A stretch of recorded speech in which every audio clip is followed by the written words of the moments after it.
The Colonial Development Authority paid me to make things simple. That was the job, stripped of its academic language and ethical certifications.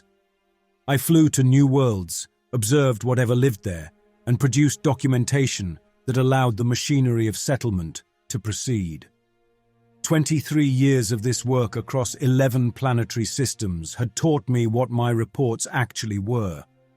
Permission slips.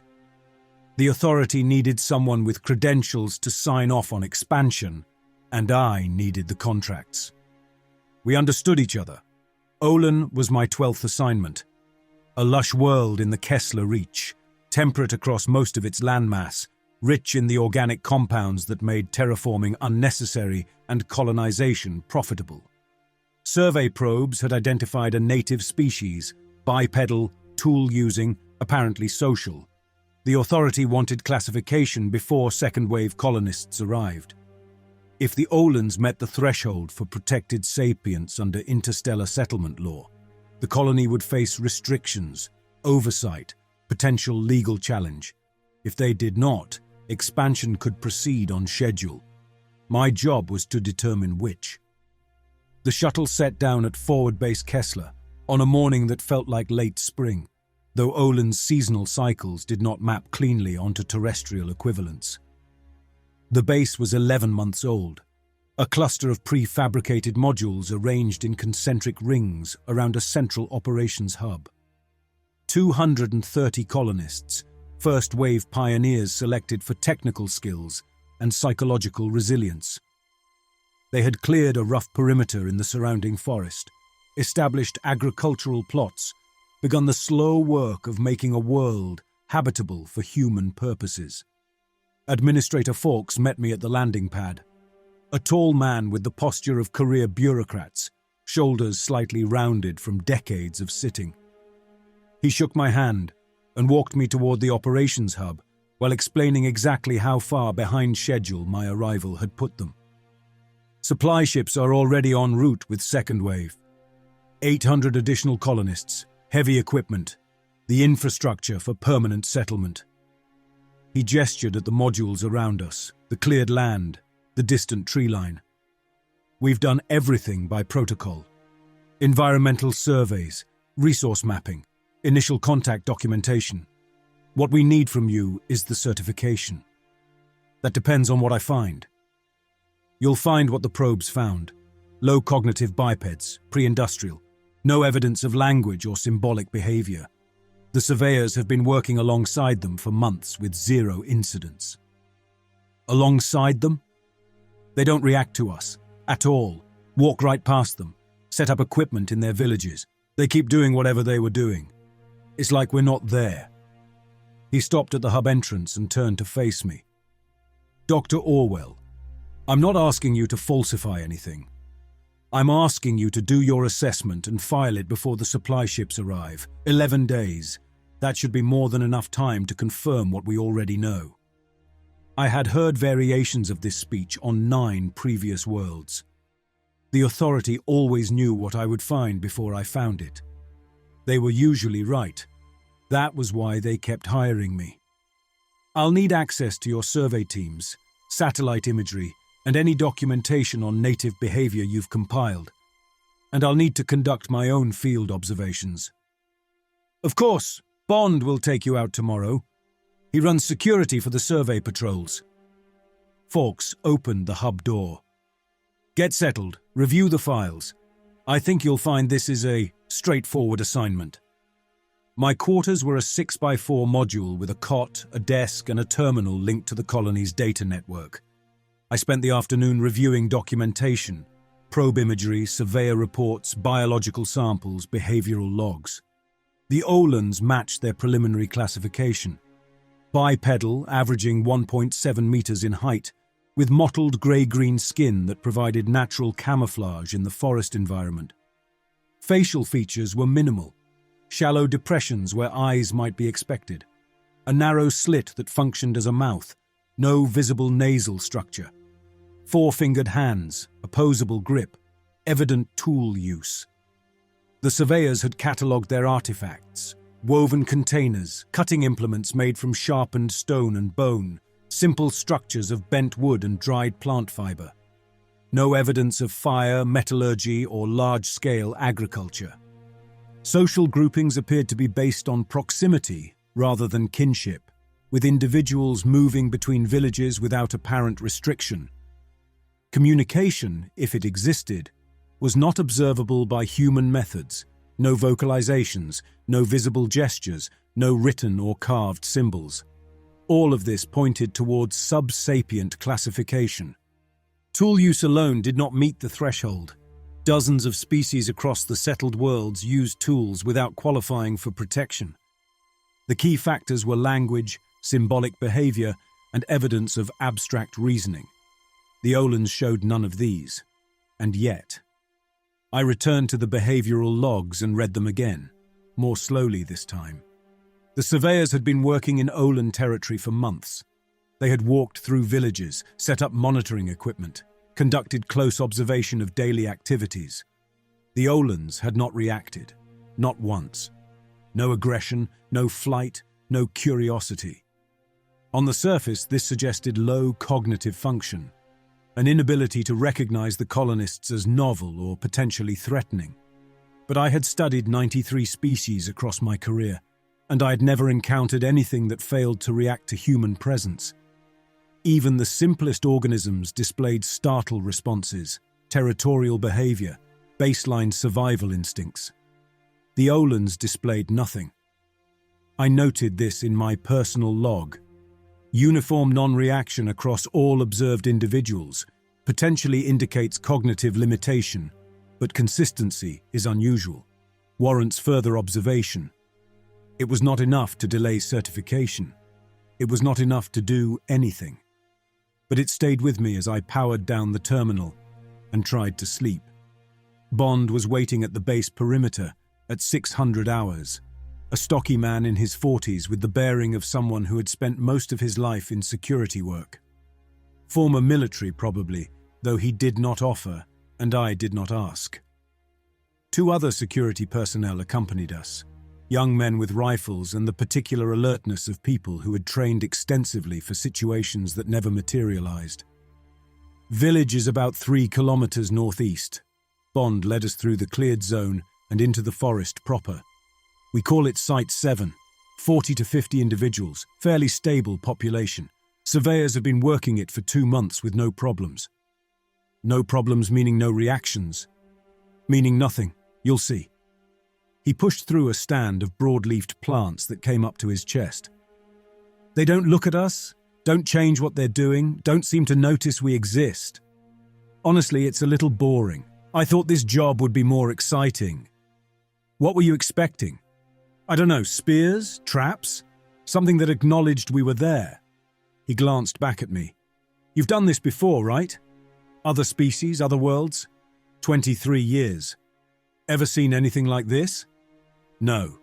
He nodded, unsurprised. Well, welcome to Olan. Site 7 emerged from the forest without warning. A cluster of 15 structures in a natural clearing, surrounded by cultivated plots where edible plants grew in careful rows. The structures were larger than I had expected from the probe imagery, some reaching 3 meters at their peak, built from woven branches reinforced with dried mud. Olans moved between them, engaged in activities I could identify. Weaving, food preparation, tool maintenance, the care of smaller individuals that appeared to be juveniles. None of them looked at us. We walked into the village center, Bond and his men spreading out to establish a loose perimeter, while I positioned myself near a group engaged in weaving. 3 adults and 2 juveniles, working with long strands of plant fiber on frames of bent wood. Their hands moved, interlacing the strands in patterns that suggested functional design rather than decoration. I activated my recorder and began dictating observations. For 2 hours, I watched them work. I documented hand positions, tool usage, social interactions, the apparent division of labor between adults and juveniles. I photographed their artifacts, measured their structures, catalogued the plant species in their cultivation plots. I stood within arm's reach of the weavers and noted every detail I could identify. Not one of them acknowledged my presence, not a glance, not a pause, not the slightest deviation from their ongoing activities. I had expected this. The reports had prepared me. But experiencing it was different. There was something wrong about the quality of their non-reaction, something that felt less like obliviousness than like discipline. As if they were choosing with effort to ignore me. I reminded myself that this was anthropomorphization, the common error of projecting human cognition onto non-human species. The Olans were not ignoring me. They simply lacked the capacity to recognize me as significant. Their behavior was consistent with dozens of sub-sapient classifications I had certified over the years. But I watched the weaver's hands, and I could not stop thinking about how steady they were, how precise, how controlled. We returned to the village the next day and the day after that. I expanded my observations to include other activity groups, other structures, other individuals. The pattern held. The Olans performed their tasks without deviation, without apparent awareness of human presence, without any of the behavioral markers that would suggest higher cognition. On the third day, I noticed the weaving frame. I had photographed it extensively on my first visit. A large frame near the village center, holding a partially completed weave in geometric patterns. The design was functional, consistent with the decorative motifs I had catalogued elsewhere. But when I returned to photograph it again, the frame had been moved. Not far, perhaps half a meter. But the ground where it had stood showed the impression of its previous position, and the new location placed it in direct line of sight with the path we had taken into the village. I reviewed my photographs. The frame's position on day one was unambiguous. The position now was different. Bond. I gestured for him to approach. Has anyone touched this frame? Any of the survey teams? He studied it without comprehension. That? No, we don't move their stuff. Protocol. It's been repositioned since I first observed it. He shrugged. They move things around. You've seen them working. I've seen them weaving. I've seen them maintaining tools, preparing food. I haven't seen them move frames. This was deliberate. So they moved a frame. What does that mean? I photographed the new position, documented the ground impression of the old one. I don't know yet. But I looked at the pattern on the weave, geometric shapes that did not match any Olan decorative motif I had catalogued, and I felt the first genuine uncertainty I had experienced since arriving. That night, a surveyor named Dahl failed to return from a mapping run. I learned this from the activity in the operations hub, voices raised in coordination, the methodical urgency of people following protocols designed for exactly this situation. Bond organized search teams while Fawkes monitored communications from the central console. Dahl had been working 3 kilometers east of the perimeter, mapping terrain features for future expansion. His last transmission had been routine, 6 hours earlier. The search teams found his equipment at the edge of a Olan grove, a cluster of ancient trees with thick canopy cover, not far from a village designated Site 12. His pack had been opened, its contents removed and arranged in a rough circle around his abandoned scanner. Water purification tablets, protein rations, spare power cells, navigation tools, all positioned with evident care, each item separated from its neighbors by equal distances. No blood, no sign of struggle, no tracks leading away from the site, and no Dahl. I requested to examine the location.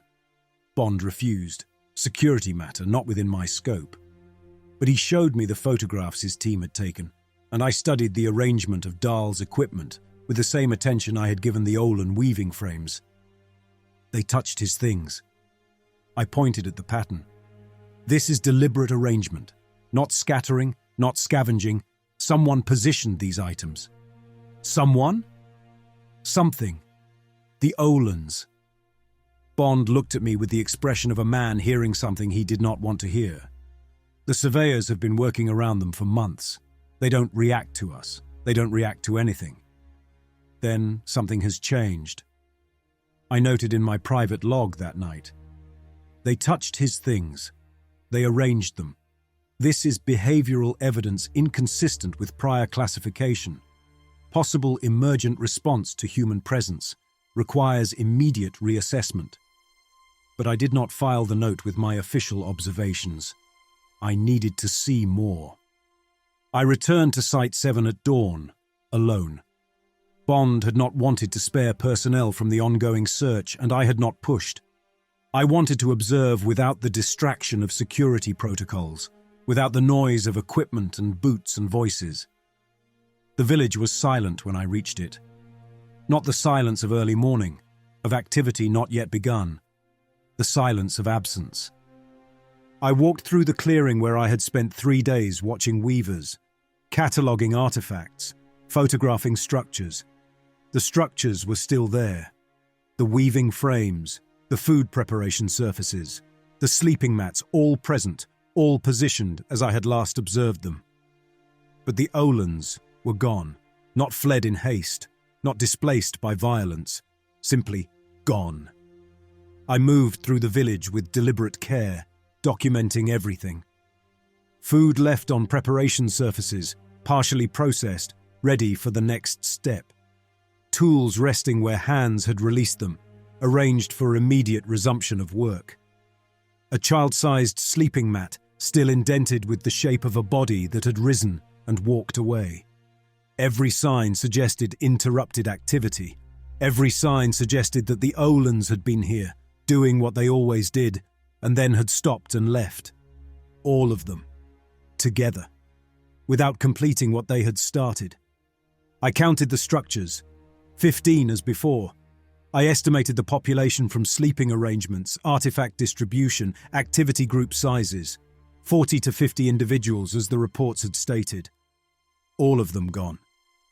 I left the village and walked the perimeter of the cleared zone around Forward Base Kessler, following the tree line until I could see the other villages marked on my survey maps.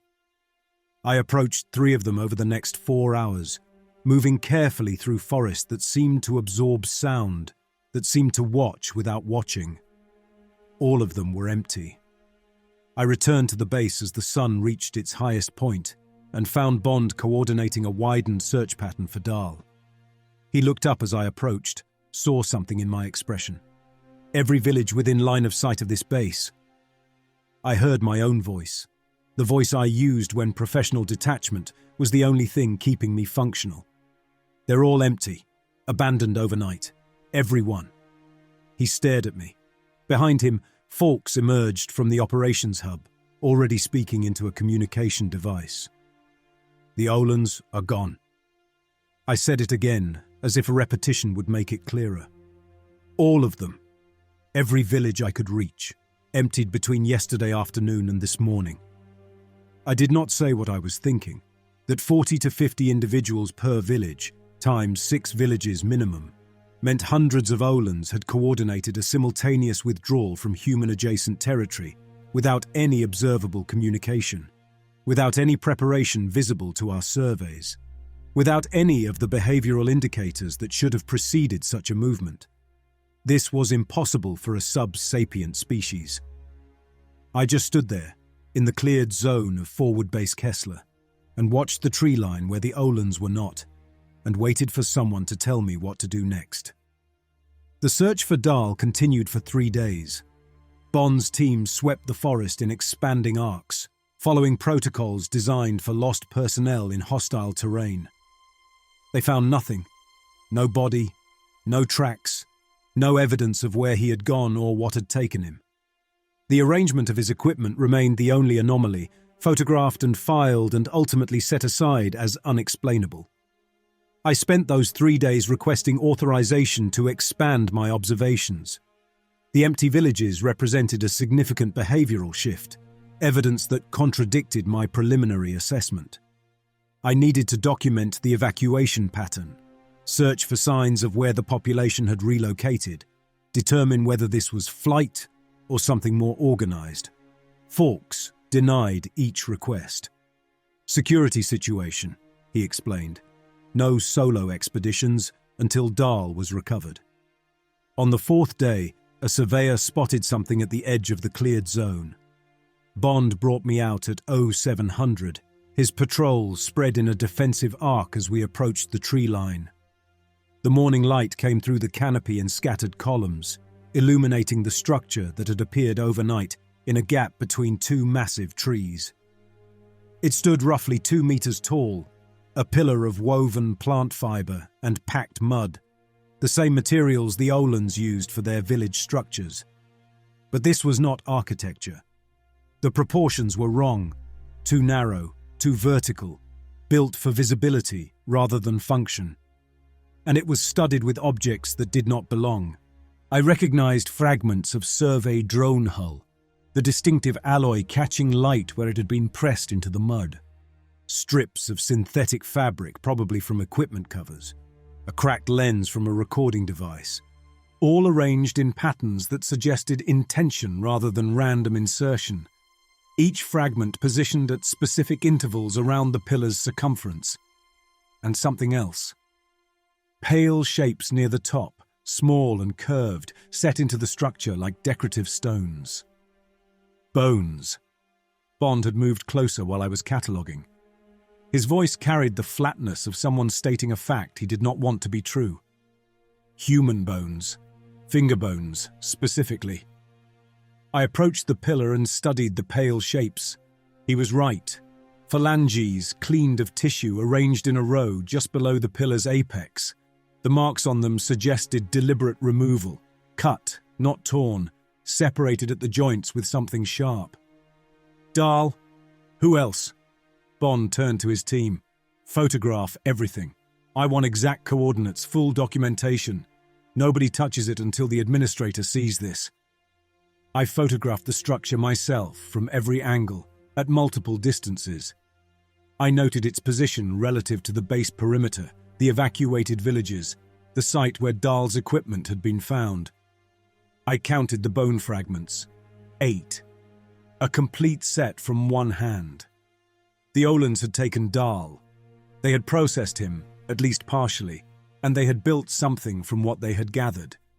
They had placed it here, at the boundary of human expansion, where it would be found. I did not know what it meant, but I knew it was not the behavior of a sub-sapient species. Fawkes examined the photographs in the operations hub, his expressions cycling through disbelief, anger, and calculation before settling into administrative resolve. 2 of his staff stood at consoles behind him, monitoring communications, tracking patrol movements, maintaining the appearance of normal operations, while something abnormal demanded response. A totem. He used the word I had avoided. They built a totem from human remains. From Dahl's remains, at least his hand. We haven't found the rest of him. And you're certain this is Olan construction? The materials are consistent with their architectural methods. The weaving patterns match what I've observed in their villages. No human has the knowledge or skill to replicate this. Then they've escalated. Falk set down the photographs. From avoidance to active hostility. We need to adjust our security posture, establish armed patrols. This isn't hostility. He looked at me with the expression I had come to recognize over 23 years. The expression of someone who had already decided what they were looking at and resented being contradicted. A man is missing. His bones are embedded in a structure built by the local species. How is that not hostile? It's communication. I chose my words carefully, aware that each one moved me further from the assessment Fawkes wanted. The structure's position, the materials used, the arrangement of the fragments, all of it suggests intention. They're not attacking us. They're sending a message. What message? I don't know yet, but they've demonstrated capabilities I didn't observe before.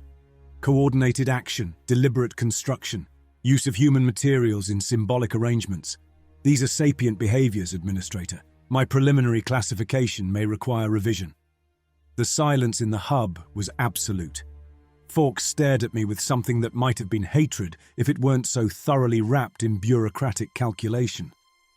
"Your preliminary classification," he said finally, "is the basis for 8 months of development work, resource allocation, and colonial planning. Second wave arrives in 10 days.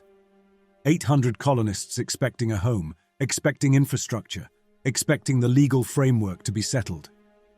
I understand the implications. Do you? Because if you revise your classification, this colony stops. Everything we've built here goes under review. Investors withdraw, supply contracts void, and every person on this base loses their position." He stepped closer, lowering his voice as if we were discussing something shameful. "Including you, Dr. Orwell. Your contract specifies completion of assessment. If that assessment triggers a legal challenge, you become part of the litigation. Years of hearings, professional reputation destroyed, possible criminal liability if the authority decides to make an example." I knew all of this. I had known it before he said it. The settlement law existed to protect sapient species, but the enforcement mechanisms existed to protect the colonial apparatus. The burden of proof fell on those who objected, and the cost of objection was deliberately ruinous. "I need more time." It was the only thing I could say. "Additional observation before I finalize anything. The behavioral shift is significant, but I can't classify based on a single incident." Fawkes considered this for a long moment. Then he nodded, once, as if granting a concession he already regretted. 3 days. Then I need your report." The second totem appeared 2 days later, 300 meters from the first, positioned at the edge of a clearing where survey teams had been mapping expansion routes. Same construction. Woven fiber, packed mud, human materials embedded in deliberate patterns. This one incorporated larger fragments. Half a solar panel from a damaged relay station, the housing of a portable generator, strips of hull plating that had been cut into uniform sections, and bone. A femur this time, cleaned and positioned vertically at the structure's center like a supporting column. The femur did not belong to Dahl. Bond identified it from the length and estimated body mass, consistent with Collins, a surveyor who had failed to return from a perimeter check the previous afternoon. His equipment had been found scattered at the edge of Olan territory, arranged in a pattern that matched Dahl's site exactly. 2 men missing. 2 totems marking the boundary. The Olans were establishing something, and they were building it from human materials. I mapped the totem positions and requested access to satellite imagery. The request sat in the administrative queue for 6 hours before Fawkes approved it, and when I finally reviewed the data, I understood why he had delayed. The Olan population had not dispersed. The evacuated villages were empty, but the species had not fled into the forest or scattered across the landscape. They had concentrated. 3 large gatherings, visible from orbit, deeper in the interior where human surveys had not yet reached. Hundreds of individuals in each location, possibly more, clustered in clearings that showed signs of recent modification. Structures being built, ground being prepared, coordinated activity on a scale nothing in my preliminary observations had suggested was possible. I showed Fawkes the imagery that evening. Seasonal migration. He barely glanced at it. The probes documented similar patterns before we arrived. Population movements in response to resource availability. This isn't migration. Look at the clustering density, the construction activity. They're building something, multiple somethings. And they've positioned these gatherings at equal distances from our perimeter, forming a rough arc around the colony. Coincidence? He closed the imagery file and turned to face me fully. I have 8 days until second wave arrival. I have 2 missing surveyors, a nervous population, and a xenocultural specialist who seems determined to complicate a straightforward situation. I do not have time to debate the significance of native clustering patterns. The totems are being documented and will be addressed as a security matter. Your job is to complete your assessment and file it before the supply ships arrive. Can you do that? Or do I need to find someone who can? I could have argued. I could have explained again what the evidence suggested. The coordination, the communication, the clear indicators of sapient behavior that made my preliminary classification untenable. But I had spent 23 years in this work, and I knew how the machinery operated. Fawkes did not want understanding. He wanted documentation that allowed him to proceed. "I'll have something for you in 3 days." He nodded, satisfied, and returned to his administrative duties. I returned to my quarters and reviewed the satellite imagery until the light changed and the data began to blur. I left the base at 0400 before dawn, before the patrol schedules activated, before anyone could tell me I was not authorized to proceed alone. The nearest Olan concentration was 18 kilometers northeast, roughly 6 hours of hiking through dense vegetation if I maintained pace and did not encounter obstacles. I told myself I needed direct observation. The satellite imagery showed activity but not detail, clustering but not behavior. If I was going to revise my assessment, if I was going to stake my career and potentially my freedom on a reclassification, I needed to see what the Olans were doing. This was true. It was also incomplete. The fuller truth was that I needed to understand what was happening, and understanding required proximity, and proximity required risk that no authorization process would approve. The forest thickened as I moved away from the colony, the canopy closing overhead until the dawn light filtered through in scattered fragments. I navigated by compass and satellite coordinates, pushing through vegetation that seemed designed to impede human movement. Dense undergrowth, hanging vines, root systems that created natural barriers at irregular intervals.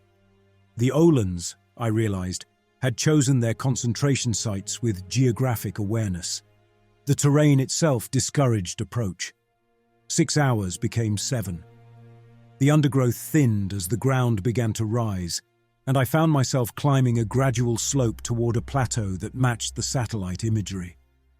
I slowed my pace, moved more carefully, listened for sounds that might indicate I was approaching occupied territory. I heard nothing. The forest was silent in a way that felt deliberate, as if everything that lived here had learned when to be quiet. The plateau opened before me without warning. One moment I was pushing through low-hanging branches. The next I was at the edge of a clearing that stretched 200 meters in every direction. I dropped into cover behind a fallen trunk and looked at what the Olans had built. Hundreds of them. More than I could count. More than I had ever seen gathered in one location. They moved through the clearing in patterns that suggested organization. Groups of 20 or 30 working in synchronized coordination. Individuals carrying objects between stations. A constant flow of activity that operated without visible communication or direction. They were building. Structures rose at intervals across the clearing, larger than the village architecture I had documented, more complex in design. Some appeared to be storage, enclosed spaces where materials were being accumulated and sorted. Others had no clear function, frameworks of woven fiber that suggested preparation for something not yet complete. And they were studying. I recognized the behavior because I had spent my career doing the same thing. Groups clustered around objects, examining them, manipulating them, passing them between individuals who handled them with evident care. I could not identify the objects from this distance, but the posture of attention was unmistakable. They were learning. I raised my recorder, activated the magnification, and focused on the nearest study group. They were examining human equipment, a portable scanner, the kind survey teams carried. A communication device, partially disassembled, its components spread across a woven mat. A water filtration unit, intact, being turned over and over by multiple hands. And documents, printed reference materials from the colony's databases, pages I recognized from surveyor orientation packets. They had been collecting from the beginning. Every missing piece of equipment, every abandoned device, every fragment of human technology left within their reach. They had gathered it all and brought it here, and now they were taking it apart, studying its function, learning how it worked. One of the Olans looked up from its examination. It looked directly at me. The shallow depressions that served as its eyes oriented toward my position in a way that eliminated any possibility of coincidence. It saw me. It knew I was there. And it made no move to alert the others, no gesture of alarm or warning. It simply watched me watching it, held my gaze for several seconds, and then returned to its work. I did not move for an hour. The walk back to the base took longer than the walk out. I was careful now, alert to sounds in the forest, aware that the Olans knew I had come and might have interest in whether I returned. But nothing interfered with my passage. The vegetation remained difficult. The terrain remained challenging, and I reached the perimeter at dusk with nothing worse than exhaustion and the weight of what I had witnessed. Fawkes was waiting at the operations hub. Dr. Orwell. His tone carried satisfaction I did not understand. Good timing. I've just filed your assessment with the Colonial Authority. I stopped walking. I haven't submitted an assessment. Exigent circumstances provision. Section 12 of your contract. When the certifying specialist is unavailable or incapacitated, the Colonial Administrator may file preliminary documentation based on available evidence. He smiled. You've been gone all day. No communication, no location data after you left the perimeter. For all we knew, you'd gone the way of Dahl and Collins. You filed my certification without my signature.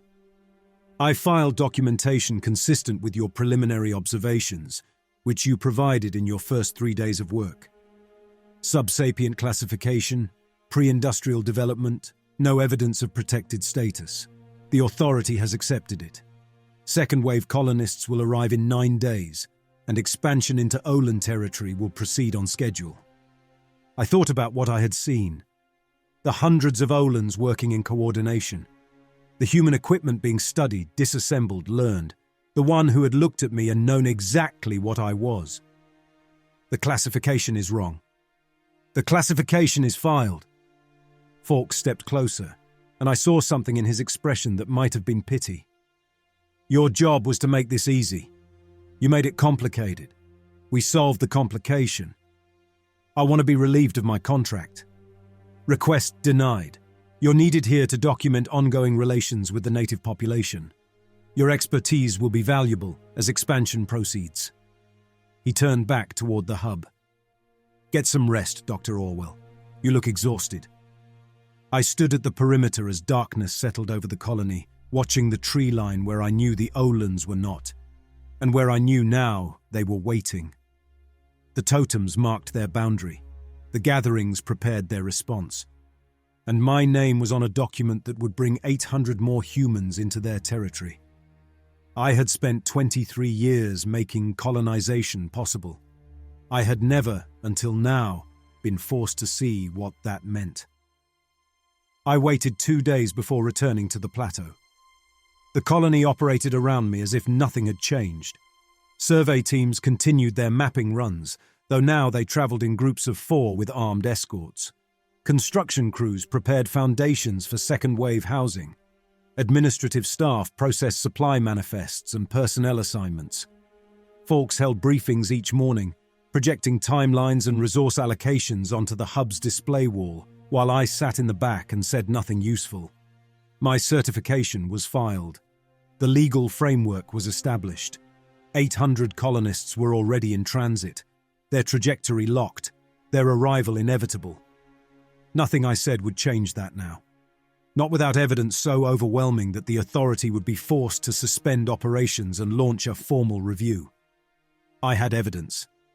I had seen the Olan gathering, the coordinated activity, the systematic study of human technology. But what I had seen alone, without documentation, without corroboration. My word against the filed assessment that bore my name. The authority would not suspend a colonial operation on the testimony of one specialist who had wandered into restricted territory without authorization. I needed more. I needed to understand what the Olans were preparing, how far their capabilities extended, what they intended to do when second wave arrived. And the only way to learn that was to go back. I left before dawn again, following the same route I had taken before. The forest was familiar now. I recognized landmarks, anticipated obstacles, moved like someone who had made this journey and expected to make it again. The plateau emerged from the vegetation after 5 hours, and I stopped at the tree line to observe before approaching. The clearing had changed. More structures, more activity, more Olans moving in patterns I was beginning to recognize. But the distribution was different now. Groups had repositioned. Workstations had been relocated. The entire layout had shifted as if responding to new priorities I could not identify. I stepped out of the trees and walked toward them. No concealment this time. No observation from cover. I moved into the open with my hands visible at my sides, crossing the distance between the tree line and the nearest cluster of activity with deliberate, measurable steps. If they wanted to stop me, they could stop me. If they wanted to kill me, they could kill me. I was tired of watching from permitted distances. They did not stop me. They did not react at all. I walked through the clearing as I had walked through their villages in those first days, present but unacknowledged, visible but apparently insignificant. Olans continued their tasks around me, weaving, building, examining objects, moving materials from one location to another. None of them looked at me. None of them altered their behavior. I might as well have been a feature of the landscape, unremarkable and irrelevant. But I watched them now with different eyes. I saw the tools they were making, not the simple implements I had catalogued in the villages, but something new. Sharpened points attached to weighted shafts, balanced for throwing. Cutting edges mounted on handles long enough to provide leverage. Defensive frames of hardened fiber, sized to cover a torso. They were building weapons, and they were building them with the same precision they had applied to their weaving, and they were building other things. I passed a workstation where 3 adults manipulated components I recognized. The internal circuitry of a communication device, stripped from its housing and laid out in careful arrangement. One of them touched connections in sequence, and I heard a brief crackle of static before the sound cut off. They were learning how it functioned. They were teaching themselves human technology. A juvenile crossed my path, carrying something in its 4-fingered hands. A medical scanner from the colony's supplies, the kind used for basic diagnostic readings. It held the device against its own arm, pressed the activation point, watched the display illuminate with data it could not possibly understand. Then it looked at me, directly at me, the first acknowledgement I had received, and pressed the scanner against my leg as I stood frozen in place. The display changed. Human physiological data, baseline readings, the metrics that survey teams used to monitor their own health. The juvenile studied the screen for several seconds, then withdrew the scanner and continued on its path, as if I had been nothing more than a convenient test subject. I understood then what I was seeing. Systematic, methodical, comprehensive research into what humans were, how we functioned, what made us work and what made us stop working. They had been studying us since we arrived. The non-reaction had never been obliviousness. It had been observation. They were doing exactly what I did, and they were doing it better. The direction came without words. I had been moving through the clearing for perhaps an hour, documenting what I could with my recorder, when I found my path blocked. Not by force. No one touched me. No one threatened me. Simply by presence.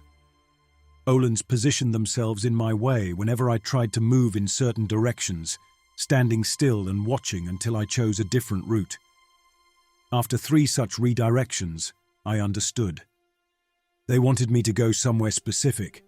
I followed the guidance they provided. The clearing narrowed into a passage between 2 of the larger structures, and beyond it opened a smaller space I had not seen from the tree line. A secondary clearing, screened from the main activity area by woven walls that rose to twice my height. Inside, the ground had been prepared, leveled and covered with matting. the kind of careful surface treatment that suggested importance. 2 elevated platforms stood at the center of the space. On them lay Dahl and Collins. I recognized them by their clothing, by the equipment arranged beside them, by the colonial identification patches still visible on their shoulders. Their faces were less identifiable. They had been opened, torsos split from sternum to pelvis, rib cages spread apart to expose the organs beneath. The work was precise, performed with cutting tools that had left clean edges and minimal damage to surrounding tissue.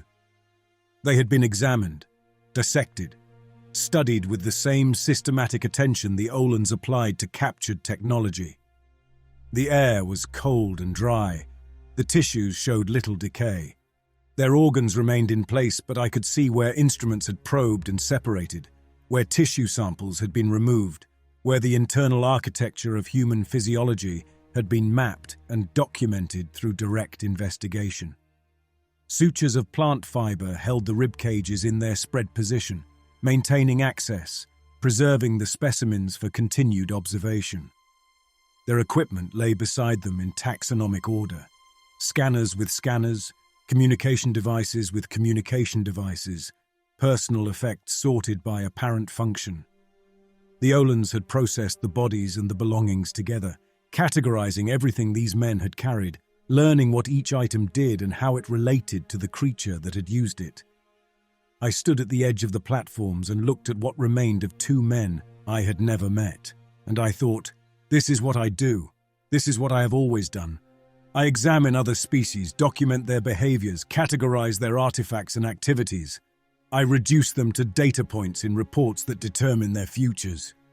The Olans had learned to do the same thing, and they had started with us, a presence at my shoulder.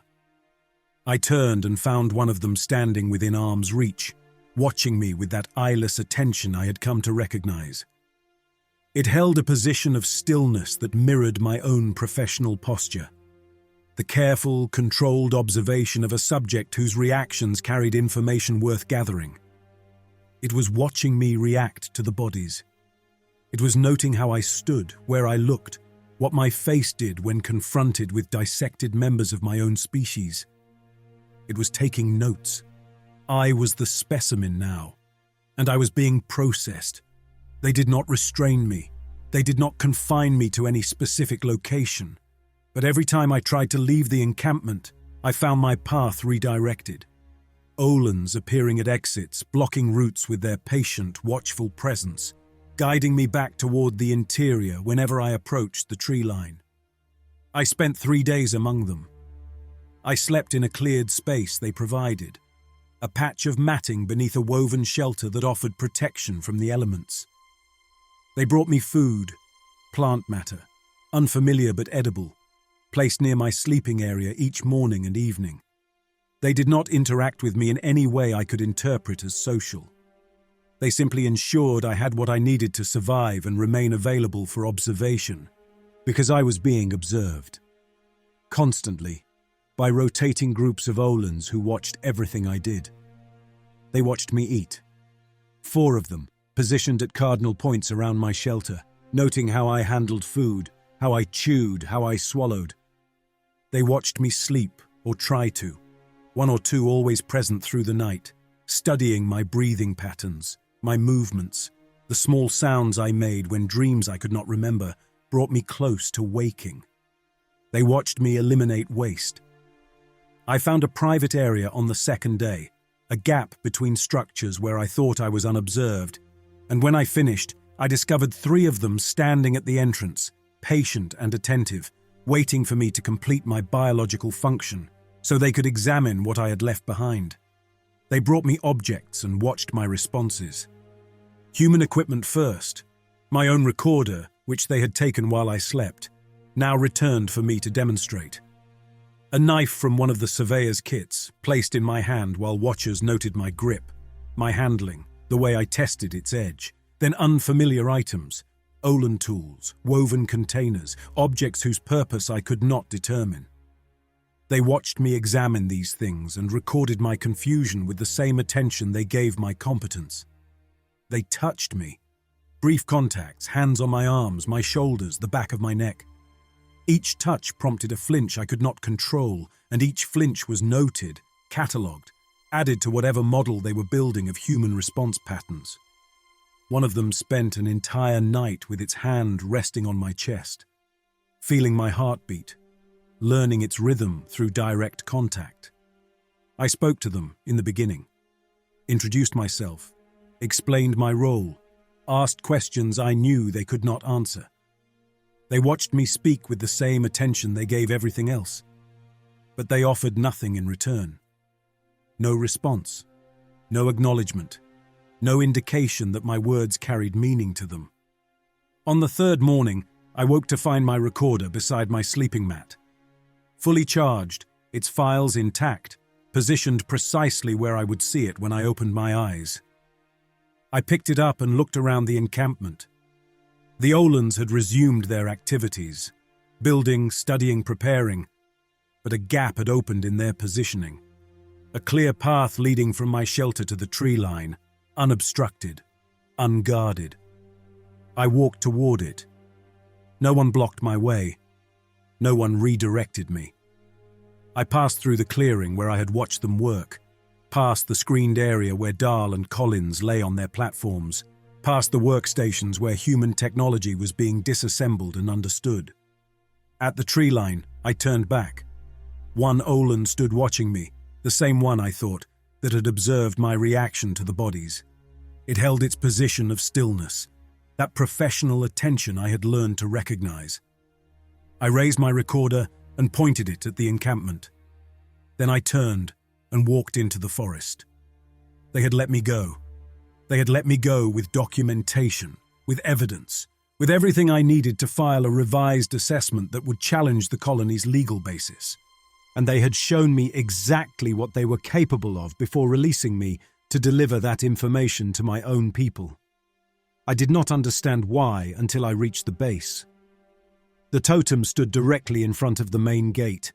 It was the largest yet, 3 meters tall, a massive construction of woven fiber and packed mud and human materials that had been positioned overnight, planted in the cleared ground where patrol teams passed twice daily. I saw it from 100 meters out and stopped walking, my body refusing to carry me closer while my mind processed what I was seeing. 3 figures sat at the base of the structure. Human figures, their bodies arranged in poses of observation, seated upright, legs crossed, hands positioned as if holding equipment. They faced the colony, their empty eye sockets pointed at the buildings, their heads tilted at angles that suggested attentive study.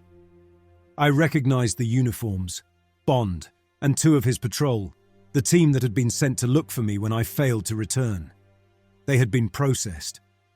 Their torsos showed the same careful incisions I'd seen on Dahl and Collins, the same methodical examination of internal structure.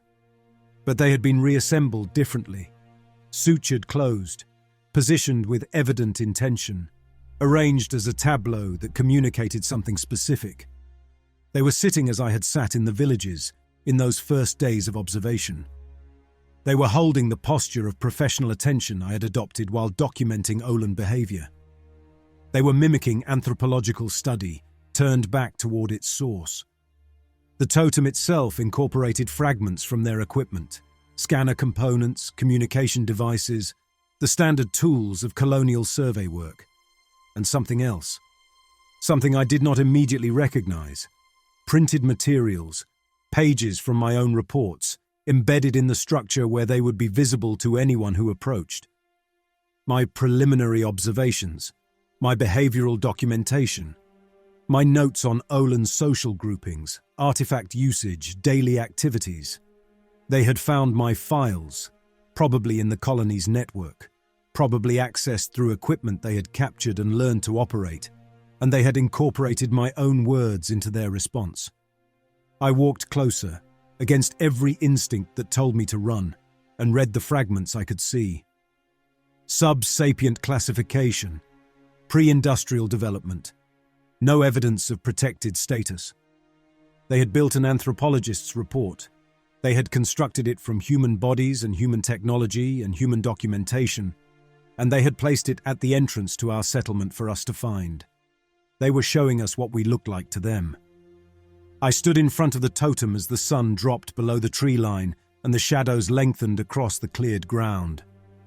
Behind me, I heard voices, colonists emerging from buildings, drawn by the structure that had appeared overnight, gathering at a distance to stare at what the Olans had made. I heard Fawkes's voice, demanding explanations, issuing orders. I heard the controlled panic of people who had believed they were safe, discovering they were not. But I did not turn around.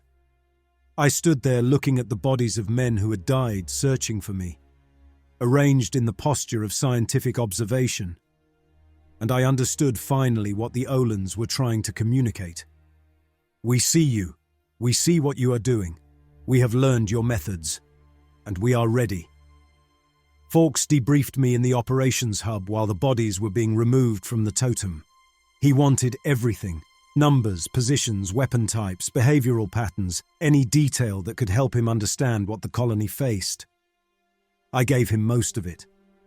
I described the gathering site, its distance from the base, the approximate population I had observed. I described the weapons being constructed, the defensive equipment, the evidence of coordinated preparation. I described the study of human technology, the disassembly of captured equipment, the systematic effort to understand how our tools functioned. I did not describe the satellite imagery showing 2 additional gathering sites at equal distances from the colony. I did not describe the arc of concentration that suggested strategic positioning rather than random clustering. I did not describe the juvenile with the medical scanner learning human physiology through direct measurement. You're saying they've been watching us the entire time? Fawkes stood at the central console, his administrative composure cracked but not broken. The non-reaction, the apparent obliviousness, it was all observation. They were gathering data, the same thing we were doing to them. And now they're preparing a response. Yes. He turned to his security staff. I want armed patrols doubled, perimeter sensors activated, all non-essential personnel confined to the central modules. We dig in until second wave arrives with reinforcements. Administrator. One of the staff looked up from his console. Second wave transport is carrying colonists and construction equipment. No military assets, minimal security personnel. They're not reinforcements. Then we hold until we can request actual support. The authority has response protocols for hostile native contact. I listened to them plan. Defense positions, supply rationing, communication schedules with the incoming transport. They were treating this as a siege situation, a temporary crisis that could be managed through proper procedure until help arrived. They did not understand what I had seen. The Olans were not preparing to besiege us. They were preparing to dismantle us.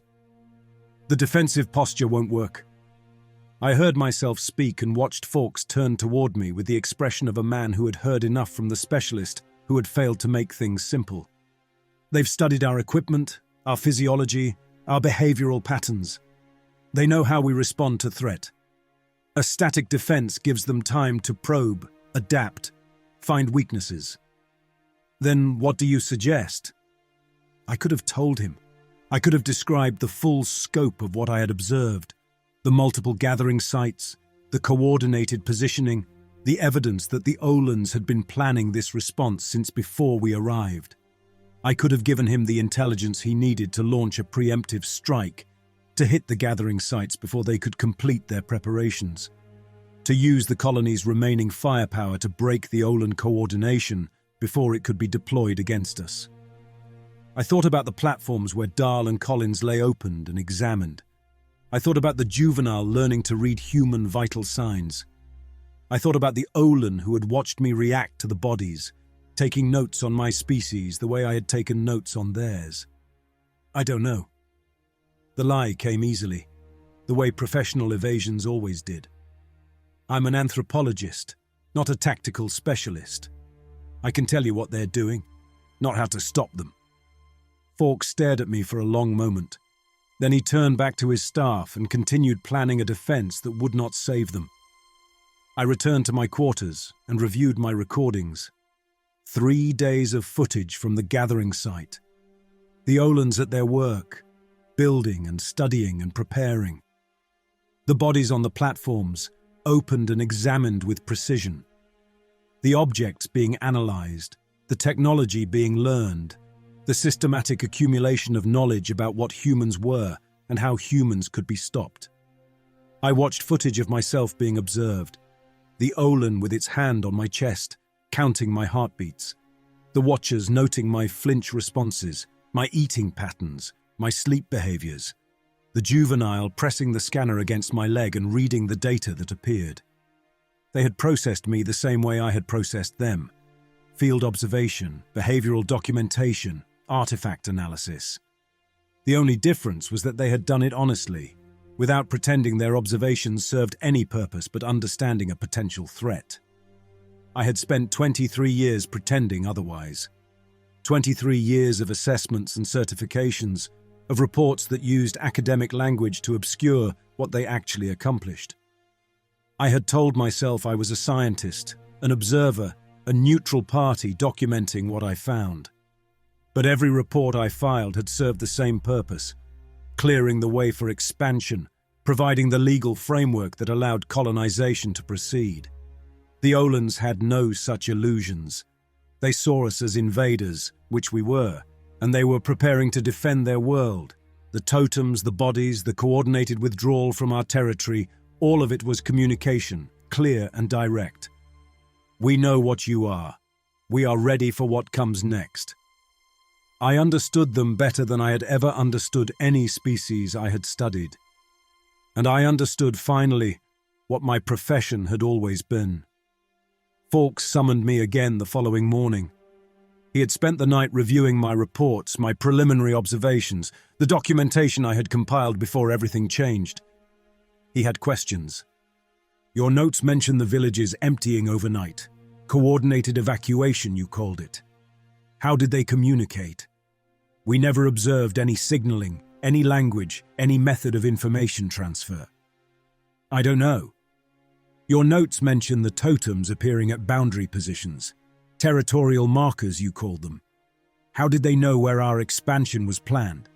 That information was in restricted files. I don't know. Your notes mention... He stopped, looked at me with something that might have been suspicion if he had the energy to sustain it. You've been studying them for weeks. You spent 3 days in their encampment, and you don't know anything useful. I know what I observed. I don't know how to weaponize it. Fawkes understood what I was saying, even if he chose not to acknowledge it. I had information I was not sharing. I was making a choice about what the colony would and would not learn from my expertise. Dr. Orwell. His voice carried the weariness of a man who had stopped expecting competence from the people around him. 800 colonists arrive in 3 days. Families, children, people who signed contracts expecting a safe settlement on a classified world. If the natives attack, they will attack. Then those people will die, and you're telling me you can't help prevent that? I thought about the Olan who had watched me watching the bodies, the one who had let me leave with my recorder, with my documentation, with evidence that could challenge the colony's legal basis if I chose to use it. They had released me knowing I would return to my people. They had shown me exactly what they were capable of. They had trusted me to understand what I had seen. I can tell you what I observed. I chose my words carefully, aware that each one shaped what would happen next. I can describe their preparations, their capabilities, what I believe they intend. But I'm not a military advisor. I don't know how to translate observation into tactical advantage. Then give me the observations and let someone else do the translation. I gave him some of them. The weapons, the defensive equipment, the evidence of coordinated preparation, enough to justify defensive measures, to prepare the colonists for the possibility of conflict, to establish protocols that might save some lives when the response began. I did not give him the gathering site locations. I did not give him the satellite data showing the arc of concentration around the colony. I did not give him the information that would allow a preemptive strike against populations who had done nothing yet, but prepare to defend themselves. It was a half measure, a compromise that protected no one and helped no one. It was exactly the kind of decision my entire career had trained me to make. Second wave arrived on schedule, 800 colonists in a transport that settled onto the landing field, with the institutional confidence of an organization that had done this dozens of times before. Families emerged into the Olan sunlight, children clinging to parents' hands, workers carrying the tools of their trades, administrators with tablets and schedules and plans for the future they expected to build. Fawkes briefed them on the security situation: hostile native contact, defensive protocols, restrictions on movement outside the expanded perimeter. The colonists listened with the expressions of people hearing unexpected bad news, processing it, filing it away as a complication rather than a catastrophe. They had come too far to turn back now. The colony expanded. Construction crews broke ground on new housing modules, extending the settlement footprint into territory the Olans had evacuated. Survey teams, larger now, heavily armed, mapped resources and routes for the infrastructure that would follow. The machinery of colonization ground forward, following the schedule that my certification had made possible. The Olan response began on the 9th day. It started with the water treatment facility, 3 kilometers from the main settlement. A night attack, precise and coordinated, that killed the 2-person maintenance crew and destroyed the purification systems beyond repair. The attackers left no bodies, took no equipment, vanished into the forest before the response team arrived. The next night, a supply depot. The night after that, a communication relay. Each attack targeted infrastructure, not personnel, but personnel died anyway, caught in the destruction of systems they were maintaining or guarding. The Olans struck where they found opportunity and withdrew before retaliation could be organized. They knew our patrol schedules. They knew our equipment limitations. They knew which facilities were critical and which could be lost without crippling the settlement. They had learned all of this from captured technology, from documented procedures, from the systematic observation they had conducted since our arrival. I watched it happen from the relative safety of the central modules, where my expertise had made me too valuable to risk. Fawkes consulted me after each attack, demanding analysis, explanations, predictions. I gave him what I could: descriptions of Olan tactics, assessments of their probable targets, recommendations for defensive adjustments that might reduce casualties. My recommendations helped sometimes. The colony adapted, hardened vulnerable positions, varied patrol routes, established redundant systems. The attacks continued, but the casualty rate declined. We were learning to survive them, and I documented everything. The attacks, the responses, the evolving Olan methods. I compiled reports that would be transmitted to the authority, archived in colonial databases, used by future settlement efforts to better understand and counter native resistance. My observations would help the next colony, and the one after that, until humanity had learned enough to suppress species like the Olans efficiently. I knew this. I wrote the reports anyway. The new village appeared 6 weeks after second wave arrival. A patrol spotted it during a routine sweep of the expanded perimeter. Structures visible through the trees, smoke from cooking fires, the unmistakable signs of Olan habitation. The location was significant. Less than 2 kilometers from the settlement's eastern edge, closer than any Olan presence since the evacuation. Fawkes called me to the operations hub to review the reconnaissance footage. They're resettling. He pointed at the display, where images showed a cluster of 15 structures in a natural clearing, moving back into the territory they abandoned. Why? I studied the footage. The village looked exactly like the ones I had documented in my first weeks on Olan. Woven structures, cultivation plots, individuals engaged in the routines of daily existence. Weaving, food preparation, tool maintenance. The peaceful activities of a pre-industrial species going about its business. It could be territorial pressure. I heard myself offering analysis, the professional reflex that never quite stopped. The gatherings in the interior may have exhausted local resources, or it could be a test, probing our perimeter, seeing how we respond to renewed proximity. Or it could be an opportunity. Fawkes leaned forward, his eyes fixed on the display. They've been hitting us from the forest for 6 weeks. If they're establishing a fixed position this close to our perimeter, we can hit back. I looked at the village on the screen. The structures positioned for visibility. The smoke rising where patrols would notice it. The Olans moving through routines that looked exactly like the behavior my preliminary reports had classified as sub-sapient. I recognized the tactic because I had taught it to them. My reports were in their possession, captured from colonial databases, embedded in the totems they had built, studied with the same attention they gave to our technology. They had read my observations about human perception, my notes on how colonists interpreted native behavior, my assessment that peaceful routine activity indicated low cognitive function. They were using my own analysis against my own species.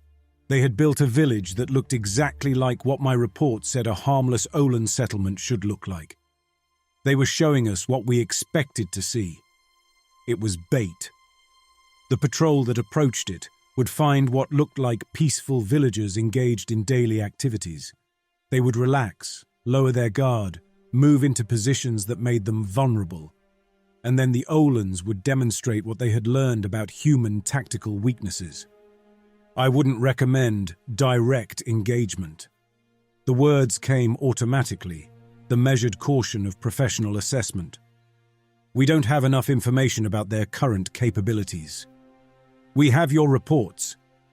My reports are 6 weeks old. They've adapted since then. Any engagement should wait until we have better intelligence on their current methods. Fawkes considered this. Then he nodded, the administrator's instinct for caution overriding the desire for decisive action. We'll maintain observation for now. See if the pattern tells us anything. He turned back to his staff, issuing orders for surveillance protocols, patrol adjustments, communication schedules with the authority. I remained at the display, looking at the village that the Olans had built for us to find. I could tell Fawkes what I suspected.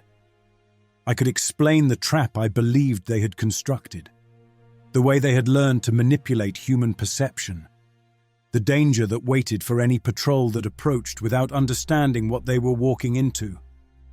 I did not. The patrol would go out eventually. Fawkes's caution would fade, or the pressure from the authority would mount, or someone would decide that the opportunity was too valuable to ignore. And when they went, they would find what the Olans wanted them to find.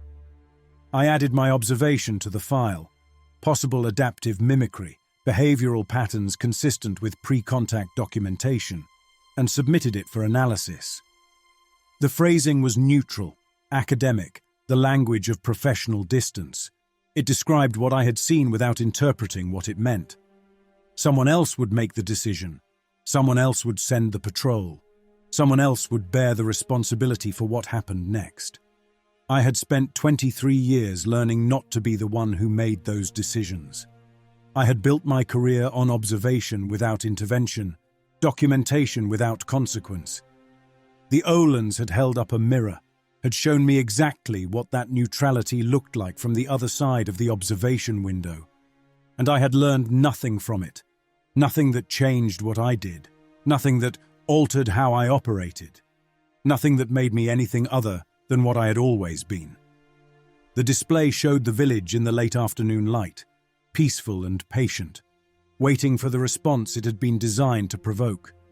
I watched it for a long time, taking notes on its construction, its positioning, its careful mimicry of harmlessness. Then I closed the file and went back to my quarters to write the next report. Observation log, Olan Colonial Development Zone, Day 73. Native population continues to demonstrate adaptive tactical behavior consistent with sustained observation of human operational patterns. Recent appearance of settlement-type structures within 2 kilometers of expanded perimeter Suggests possible shift in territorial strategy. Recommend continued surveillance pending further intelligence development. Assessment, ongoing situation. No immediate action required. Dr. Benedict Orwell, Xenocultural Specialist, Colonial Development Authority.